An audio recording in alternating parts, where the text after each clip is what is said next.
Earlier on, we had a lot of restrictions on the growth of hemp plants because of the connection to cannabis, but now those restrictions have been lifted and we see that there's a lot of farmers, a lot of SMMEs who are involved in growing these hemp plants. So in the Coega project, we have the Natural Fibre Hub, which is placed at Coega.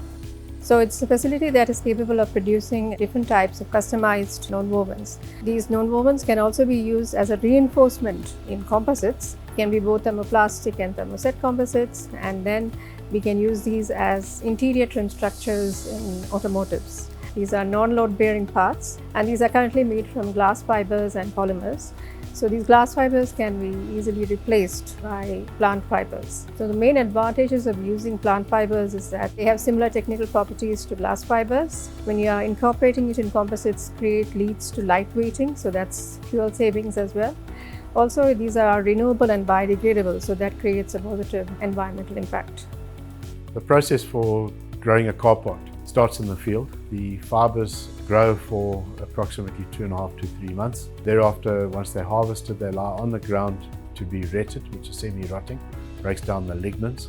Thereafter, it gets into a decortication process, which takes the fiber off the core or herd and is then ready to be baled and brought to a facility such as ours. Our facility cleans the fiber as well as cottonizes it. And once cottonized, can be blended with plastic, typically 70% natural fiber, 30% plastic, and can be put through our non-woven line. From there, it goes into a thermocompression molding process, which then pushes it into the shape which is required by the automotive industry.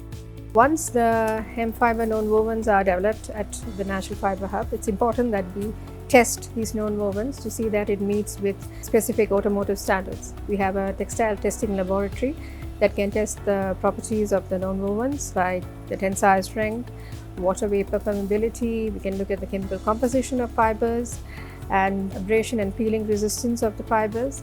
So it's important that these fibers meet with certain properties. It's only then that they can be utilized in composites. The Grow Car project is very exciting. It will prolong the life of the auto industry in many respects for the simple reason that it's ticking the localization box. It's also creating jobs, but primarily jobs in the field where there are great opportunities. It's also affecting the requirements to reduce glass fiber use in car parts, where we can actually substitute, and it's also helping us in terms of the carbon footprint. Natural Fibre Hub is linking a value chain that hasn't previously existed. Effectively, it's linking the farmer right through to the factory for the first time, and is also providing for us the initiative that we can then raise funding in order to upscale and also move it from simply being an Eastern Cape initiative to one which is national.